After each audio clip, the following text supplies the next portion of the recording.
C Joseph Vijay எனும் நான்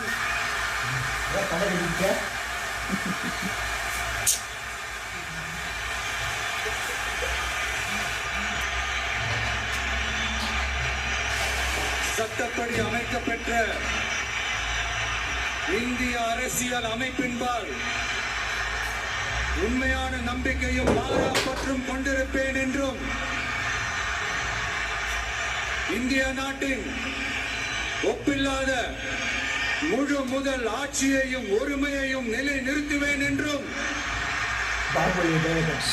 தமிழ்நாட்டு அரசின் முதலமைச்சராக உண்மையாகவும் உளச்சான்றின்படியும் என் கடமைகளை நிறைவேற்றுவேன் என்றும் அரசியல் அமைப்பிற்கும் சட்டத்திற்கும் இணங்க அச்சமும் ஒருதலை சார்பும் இன்றி விருப்பு வெறுப்பை விலக்கி பலதரப்பட்ட மக்கள் அனைவருக்கும் நேர்மையானதை செய்வேன் என்றும் ஆண்டவன் மீது ஆணை